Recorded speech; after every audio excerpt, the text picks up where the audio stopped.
Tu es dans une dispute. L'autre élève la voix. Les mots deviennent des armes. Et toi, sur le moment, tu ne sais pas quoi faire. Tu te sens figé. Tu veux que ça s'arrête. Mais tout ce que tu trouves à dire aggrave la situation. Tu finis par céder, par crier toi aussi, ou par te taire et encaisser. Et après, tu te sens vidé, humilié, coupable. Parce que tu n'as pas réussi à poser une limite. Parce que tu as laissé l'orage passer sans rien changer. Ce schéma, tu le connais peut-être par cœur. Et il te détruit à petit feu. Le pire, c'est que les conseils habituels ne marchent pas. Reste calme, ne prends pas les choses personnellement. Respire, ça ne t'a jamais vraiment aidé, n'est-ce pas? Parce que quand le cerveau est en mode survie, respirer ne suffit pas. Il faut une stratégie concrète, un protocole, une méthode qui coupe le cycle avant qu'il ne t'emporte. Aujourd'hui, on va décortiquer pourquoi les cris te paralysent et surtout comment dire stop, vraiment, à une personne qui crie, en t'appuyant sur des mécanismes psychologiques précis. D'ici la fin de cette vidéo, tu auras 3 techniques actionnables avec les mots exacts à dire pour désamorcer un partenaire qui crie sans te soumettre ni entrer dans l'escalade. Tu vas comprendre ce qui se joue dans le cerveau de l'autre quand il crie et ce qui se passe dans le tien, et tu sauras poser une limite émotionnelle claire, solide, respectueuse. Le genre de limite qui change une relation ou au moins qui t'empêche de te faire écraser. La croyance numéro 1, c'est que si quelqu'un crie, c'est parce que tu as fait quelque chose de mal ou parce qu'il est en colère contre toi. On pense qu'il faut trouver l'excuse, comprendre pourquoi l'autre est frustré et s'adapter. C'est de ma faute, il a eu une dure journée, je dois être plus patient, c'est faux. La vérité, c'est que les cris sont rarement dirigés contre toi. Ils sont une décharge émotionnelle. L'autre déborde, il ne maîtrise plus son système nerveux. Il a besoin de déverser sa tension, et tu es juste la cible la plus proche. On entend aussi souvent, il faut communiquer calmement. Mais quand l'autre crie, la communication est déjà rompue. Tu ne peux pas dialoguer avec quelqu'un dont le cerveau limbique est en alerte rouge. Les mots ne passent plus. Les cris déclenchent chez toi une réponse de stress, fuite, lutte ou figement. Et si tu restes figé, tu te prépares à encaisser. Mais ce n'est pas une fatalité. Ce qui est cassé, ce n'est pas la relation, c'est le canal émotionnel. Et ça se répare. Ce que personne ne te dit, c'est que les cris sont une tentative désespérée de l'autre pour retrouver un sentiment de contrôle. Quand une personne se sent impuissante, humiliée ou ignorée, elle monte en pression. Le cri est la soupape. Et si tu ne comprends pas ça, tu prends tout personnellement. Tu réponds sur le fond. Tu défends ton point de vue. Mauvaise idée. La clé, c'est de ne pas répondre au contenu, mais au contenant, au volume, à la forme. Et ça change tout. Le mécanisme caché derrière les cris, c'est la régulation émotionnelle. L'autre ne maîtrise pas son niveau d'activation. Son cortex préfrontal, celui qui permet la raison, l'empathie et le contrôle, s'est éteint. Il est en mode reptilien, combat ou fuite. Et toi, en miroir, ton système s'emballe aussi. C'est ce qu'on appelle la contagion émotionnelle. Le cri de l'autre fait monter ton cortisol, ton cœur s'accélère et tu perds tes moyens. C'est pour ça que les solutions du genre reste calme ne marchent pas. Il faut d'abord briser la boucle. Linéane, la fondatrice de la thérapie comportementale dialectique, a développé un concept clé, les limites émotionnelles. C'est la capacité à dire non sans rejeter l'autre, à protéger son espace psychique tout en maintenant la relation. Les limites émotionnelles, ce n'est pas un mur, c'est une porte avec un verrou. Tu choisis qui entre, comment et jusqu'où. Et quand l'autre crie, il force la porte. La limite, c'est de refuser d'être le réceptacle de sa décharge. Mais pour poser cette limite, il faut avoir une technique, parce que sur le moment, ton cerveau s'affole. Prenons un exemple concret. Marie, 34 ans, infirmière libérale à Toulouse. Son compagnon, Julien, 36 ans, commercial dans l'automobile. Ils sont en couple depuis 5 ans. Marie rentre un soir après une garde épuisante. Elle est encore en tenue de travail, elle a mal au dos. Julien est dans le salon, il l'attend avec un visage fermé. Il lui dit, d'une voix déjà tendue, « Tu as encore oublié de rappeler ma mère ? Ça fait 3 jours qu'elle attend. » Marie n'a pas pensé à ce coup de fil, elle est épuisée. Mais avant qu'elle réponde, Julien hausse le ton. « C'est toujours pareil, toi et ton boulot, tu te fous de ma famille ? Franchement, tu pourrais faire un effort. » Sa voix monte encore. Il est debout maintenant. Marie sent son estomac se nouer. Elle a 2 options, se justifier, j'étais débordée, j'ai eu des urgences ou attaqué. Et toi, tu fais quoi pour moi? Mais elle a compris le piège. Elle connaît la technique. Alors elle fait une chose surprenante. Elle reste silencieuse 5 secondes, puis elle dit, d'une voix calme mais ferme, « Julien, je veux bien t'écouter, mais pas comme ça. Si tu continues sur ce ton, je vais aller prendre une douche et on reparle dans 20 minutes. » Julien ralentit un instant. Il n'a pas l'habitude de ce nom. Il reprend un peu moins fort, « Mais tu n'écoutes jamais. » Marie ne répond pas. Elle se lève, va vers la salle de bain.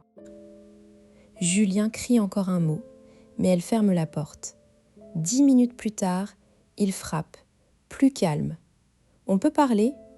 L'erreur classique, c'est de vouloir répondre sur le fond, de se justifier, d'argumenter, de prouver qu'on a raison. Mais quand l'autre crie, il n'entend rien. Il est dans le brouillard émotionnel. Ce que tu dois faire, c'est d'abord rétablir la sécurité, pour toi et pour lui. Le silence, le départ, le report de la conversation, ce sont des gestes de régulation. Tu ne punis pas, tu protèges, et tu envoies un message clair. Je suis disponible, mais pas à n'importe quel prix. Comment repérer ce schéma dans ta vie? Pose-toi ces questions. Est-ce que tu te sens coupable après une dispute? Est-ce que tu finis par t'excuser alors que tu n'es pas en tort? Est-ce que tu as peur des réactions de colère de l'autre? Si oui, tu es probablement dans une dynamique d'hypervigilance. Tu guettes le moindre signe de tension et tu plies pour éviter la crise. Le problème, c'est que plus tu plies, plus l'autre apprend que les cris fonctionnent. Tu deviens un exutoire. Alors que la sortie, c'est de casser le renforcement. Si tu n'installes pas de limites, les conséquences sont lourdes. À court terme, l'anxiété, la fatigue, la perte de confiance en toi. Ça use. À long terme, tu risques de développer un stress chronique, voire une dépression. Et dans le couple, la communication devient toxique. L'autre n'apprend jamais à réguler ses émotions, et toi tu deviens un paillasson. Le cercle vicieux s'installe. Les cris augmentent en fréquence et en intensité parce qu'ils fonctionnent pour l'autre. Il obtient ce qu'il veut, que tu te taises, que tu t'adaptes, que tu t'excuses. Mais quand tu poses une limite ferme, tu changes la donne. Tu montres que les cris ne sont plus une stratégie gagnante. Et ça, c'est un immense service rendu à la relation, parce que forcer l'autre à réguler ses émotions l'oblige à grandir. Soit il apprend à communiquer calmement, soit il s'en va. Dans les deux cas, tu gagnes. Tu ne vis plus sous la menace de l'orage. Alors, comment faire concrètement? Voici 3 techniques, directement issues des travaux de Linéane sur les limites émotionnelles. Technique 1. Le disque rayé émotionnel. Le principe, tu répètes une phrase courte et neutre, sans varier, sans te justifier, sans entrer dans le fond.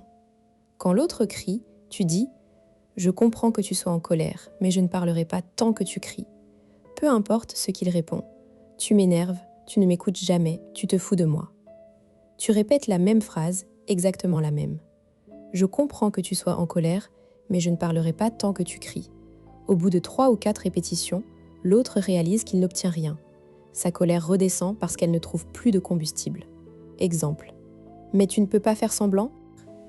Je comprends, mais je ne parlerai pas tant que tu cries. C'est ridicule, tu te fous de moi.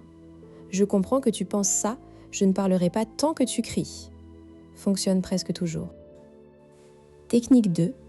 La sortie temporaire encadrée. Parfois, le disque rayé ne suffit pas. L'autre est trop monté. Alors tu utilises la sortie. Tu dis « Je vois que tu es très en colère. Je vais prendre 20 minutes pour me calmer et après je serai prêt à t'écouter. » Attention, c'est une sortie, pas une fuite. Tu annonces le retour. Et tu reviens effectivement après le délai. Pendant ces 20 minutes, tu fais quelque chose qui te calme. Respirer, marcher, boire de l'eau. Toi aussi, tu as besoin de régulation. Et tu montres à l'autre que tu gères ton stress, sans le laisser te submerger. Retour obligatoire. Je suis revenu, je suis prêt à t'écouter, mais sur un ton calme. Ça crée une structure de sécurité. Technique 3. La métaphore de la ligne invisible. Utile quand les 2 techniques précédentes sont connues, mais peu respectées par l'autre. Tu prépares une phrase à dire en dehors des crises, dans un moment calme. Quand tu cries, je me sens comme toi, mais je veux rester connecté avec toi. Comme si on était séparés par une ligne invisible. Tant que tu cries, la ligne est là. Je ne peux pas passer. Si tu veux me parler calmement, la ligne disparaît et je viens vers toi. C'est une image forte, visuelle, et ensuite, pendant la dispute, tu peux juste dire « la ligne », un mot. L'autre sait ce que ça signifie. Ça crée un code entre vous. Ça désamorce souvent parce que ça interrompt le schéma automatique d'écrit. Je t'entends déjà penser. Mais si l'autre ne s'arrête jamais, que faire? C'est une vraie question. Si malgré tes limites répétées, l'autre continue de crier, si les accès de colère deviennent plus fréquents, plus violents verbalement, ou si tu as peur, écoute, s'il y a la moindre menace physique, même implicite, la priorité n'est plus la technique. C'est ta sécurité. Tu quittes la pièce ou même la maison. Les limites ne fonctionnent que dans un cadre où l'autre est un minimum capable de respect. S'il ne montre aucun progrès, c'est la relation entière qu'il faut remettre en question. Parfois, dire stop, c'est partir. Autre objection, et si j'oublie la technique sur le moment? C'est normal. L'entraînement fait la différence. Tu peux préparer une note sur ton téléphone ou répéter la phrase seule dans ta tête. Plus tu pratiques en situation calme, plus tu pourras l'utiliser quand ça chauffe. Écris sur un post-it, pas tant que tu cries, colle-le sur le frigo. Petit à petit, ça devient automatique. Tu vois, le paradoxe des cris, c'est que plus on essaie de les faire cesser en criant ou en fuyant, plus ils reviennent. Mais en posant une limite claire et calme, on donne à l'autre une chance de se réguler. On se redonne aussi une chance de rester entier. L'objectif, ce n'est pas de gagner une bataille. C'est de vivre sans avoir à subir la guerre. Alors la prochaine fois que les décibels montent, souviens-toi, tu n'es pas obligé de rester dans la tempête. Tu peux poser la limite. Et si tu as aimé cette vidéo, abonne-toi et active la cloche pour ne pas manquer les prochaines analyses. Et toi, quelle est ta plus grande difficulté face aux cris? Dis-moi en commentaire, je lirai.